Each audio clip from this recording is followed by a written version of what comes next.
একটা জরিপ দেখতেছিলাম আমি, একটা পত্রিকা, দৈনিক পত্রিকা জরিপ করেছে যে জামাতের পক্ষ থেকে বলা হয়েছে যে তাদের ডিভাইস হ্যাক হয়েছে, আপনারা এই বিষয়টির সাথে একমত কিনা।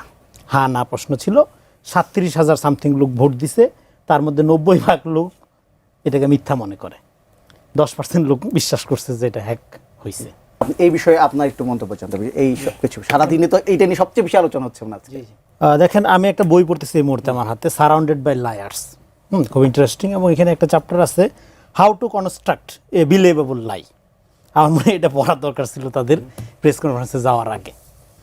মিথ্যা অনেক সময় বিশ্বাসযোগ্য করে পরিবেশন করা হয় পলিটিক্সে, এটা আমরা জানি, এবং হাসিনা এটাকে শিল্পের পর্যায়ে নিয়ে গেছিল। ফলে আপনি যতই চেষ্টা করেন হাসিনার ধারে কাছে যাইতে পারবেন না। এবং তারা ব্যাখ্যা দিছে টুইটার হ্যাক হয়েছে, বলছে ডিভাইস হ্যাক হয়েছে। হ্যাঁ, তো পরে একটা জরিপ দেখতেছিলাম আমি, একটা পত্রিকা, দৈনিক পত্রিকা জরিপ করেছে যে জামাতের পক্ষ থেকে বলা হয়েছে যে তাদের ডিভাইস হ্যাক হয়েছে, আপনারা এই বিষয়টির সাথে একমত কিনা। হ্যাঁ না প্রশ্ন ছিল। 37,000 সামথিং লোক ভোট দিছে, তার মধ্যে 90% লোক এটাকে মিথ্যা মনে করে, 10% লোক বিশ্বাস করছে যে এটা হ্যাক হয়েছে। সো আমি জামাতের ব্যাপারে সমালোচনা ছাইরা দিছি, কারণ জামাত তো রাজনীতি করে না, করে পলিটিক্স। তো আমার পলিটিক্স নিয়ে আগ্রহ নেই, আমার আগ্রহ রাজনীতি নিয়ে।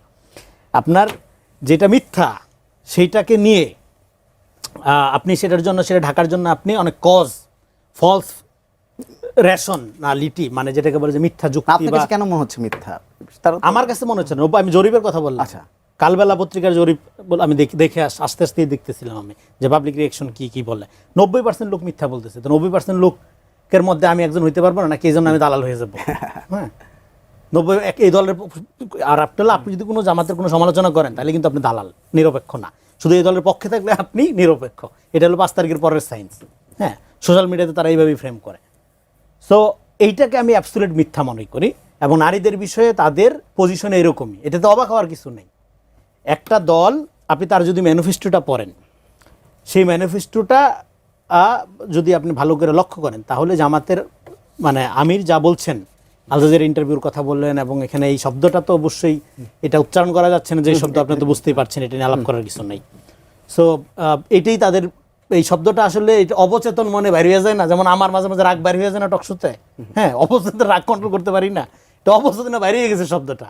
হ্যাঁ, তো আরেকটা হলো পজিশন যেটা তাদের। আচ্ছা, এখানে একটা ছোট্ট একটা বলি। এখানে জামাত ইসলামের পক্ষ থেকে বলা হচ্ছে যে এই টুইটটি যখন করা হয়েছে তখন তিনি মুন্সিগঞ্জে একটি জনসভায় ভাষণ দিচ্ছিলেন, কাজেই তিনি আসলে এই টুইটটি করতে পারেন না ওই সময়টা।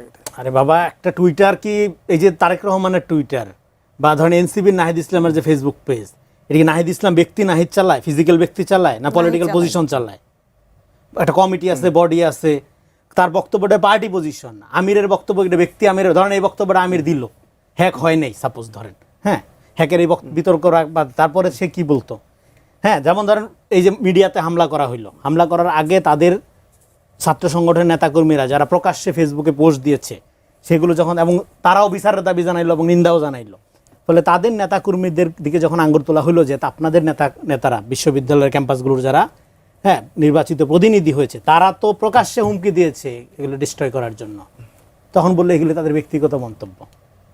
ফলে আপনি ম্যানিপুলেটিং ফ্যাক্ট এবং ম্যানিপুলেট করার যে এই যে ক্যারিশমা, এটা তো নতুন কিছু না। এই জন্য আমি বলতেছি মিথ্যা নিয়ে আলাপ করতে হয় না, এটা অ্যাবসলিউট লাই, এটাই তাদের পজিশন। এবং এটা যদি মেয়েরা না বুঝে, মেয়েদের ব্যাপারটা শুনেন, মেয়েদের ব্যাপারে আমি বলবো যে এটা মেয়েরাই